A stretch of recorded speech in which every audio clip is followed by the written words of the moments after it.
So our goals in Chapter 7 were to be able to perform math operations on rational functions. This one we should be able to check off.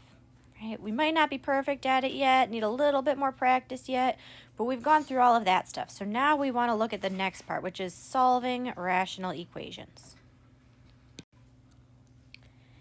There are two types of rational equations we're going to solve. The kind that we can solve by cross-multiplying, and that's what we're going to focus on today. Right? And then the kind that we have to use another method. Okay, so if we focus on cross-multiplying today, if we go back and review some cross-multiplying from the Algebra 1 level or geometry, right? You did this when you did SOHCAHTOA. You had to cross-multiply a lot. Okay. So cross-multiplying meant if we start with that first start problem, I still need to put in invisible parentheses so that if I multiply by 6, I multiply all of the parts by 6. So 6 times x minus 3 ends up being 6x minus 18. And 8 times 3, the other diagonal, gives me 24. When I cross multiply, I'm setting those two diagonals equal to each other. And then I can get x by itself just using basic algebra. Add 18 to both sides. 6x is 42. When I divide by 6, I get that x is 7. So the first problem, the start box was number 1. The answer was 7. So then this one's going to be number 2. If I solve that one by cross multiplying, 11 times x is 11x equals 10 times x plus 6 would be 10x plus 60. And I can solve for x by moving the x's to the same side. And that gives me just x equals 60. So then I go down for number 3.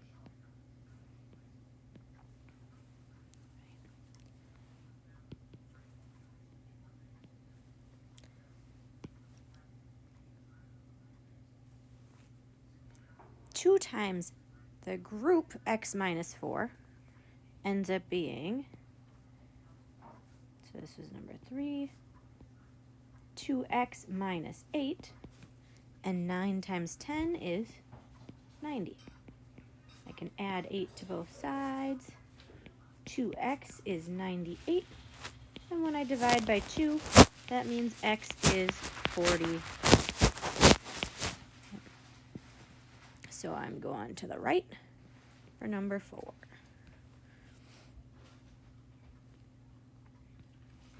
Okay. So this was a little bit more practice, so pause the video, take 5-10 minutes, right? This one I actually think that it's important enough that you take the time to finish it, right? So finish that maze, right? And see how it goes. Pause the video. Finish the maze. Okay, so again, I know it took a lot of problems to get there. I hope you tried all or most of those. Okay, but being able to solve the geometry and algebra level problems like those, right, means that we have a really good start on solving the Algebra 2 level problems. So if we take a look at a couple of those. Now, regardless of what method we're using, we always want to start solving equations that have fractions like this by finding the least common denominator and excluded values. So what I notice, if I put in my invisible parentheses, the ones that I don't need but are really there, right, is that I have two different groups. So my least common denominator needs to have both of them. It needs to have an x plus 5, and it needs to have an x plus 2. My excluded values are whatever would make those 0. So I know x can't be -5 or -2, right? This is where our extraneous solutions come in. Like, we do all of the work right, but when we're done, if we get one of these two numbers for an answer, it doesn't actually work, and we have to cross it off, right? So that's why we find the excluded values first. Okay. Then if I solve by cross multiplying, right? And I'm going to write out all of the steps, the extra steps that I probably wouldn't write normally. So 4 times x plus 5 equals 12 times x plus 2. Why does that work? Right? Really, all we're doing is making a common denominator. This one is missing the x plus 5. So that's where the 4 times x plus 5 comes from. And this one is missing the x plus 2. And that's where the 12 times x plus 2 comes from, right? So cross multiplying is really the same thing as making a common denominator. We just don't have to show the extra work. Once I get to here, now I distribute. So 4x plus 20 equals 12x plus 24. I want to get the x's to the same side, so I'm going to subtract 4x from both sides. 20 equals 8x plus 24. Subtract 24 from both sides. Negative 4 is 8x, so when I divide by 8, I get that x is negative 1/2.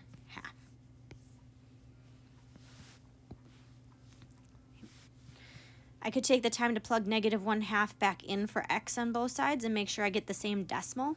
So if you type in your calculator 12 divided by negative 1/2 plus 5, I should get the same decimal as when I type in 4 divided by negative 1/2 plus 2, right? Those should be equal, right? The same decimal. That would be a great way to check my work, right? But the only thing you have to check is you have to make sure that the answer you got isn't one of these excluded values. And it's not, so that tells me that we're good. Okay. It means as long as I did the math right, it's the right answer. Okay. But if I got one of these answers that were excluded values, I could have done the math right and it's still not the right answer. So that's why we do have to check for excluded values.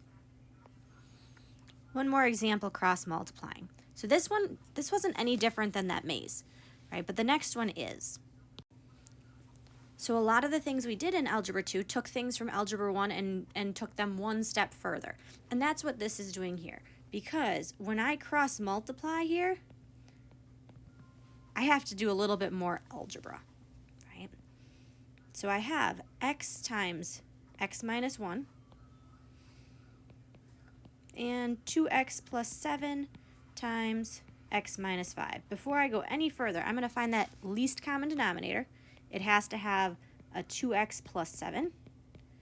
And then the group on the other denominator is different, so it also needs an x minus 1, which means my excluded values. What would make each of those 0? Well, if I move over here and just say, what would make 2x plus 7 equal 0? Negative 7, and then 2x was negative 7 divided by 2. So x can't be negative 7 over 2. It also can't be positive 1. So let's make sure we don't get one of those answers as we do the work. If I distribute my x, I get x squared minus x equals. Here, you could use the distributive property. I'm going to go off to the side and make myself a box and get 2x squared, 7x, negative 10x, and negative 35, which is really 2x squared minus 3x minus 35. Right, and this is where it's different than Algebra 1 and different than that maze, because a lot of times we're going to end up with things that are actually quadratic equations. So from here, if I get everything equal to 0, since that's the only way I can solve when I have x squareds in my problem that don't cancel out, so I'm going to move everything over to the same side. Minus 2x minus 35, and I can finish solving by factoring. So what multiplies to negative 35? That adds up to negative 2. And it turns out the numbers that work for that are 5 and negative 7.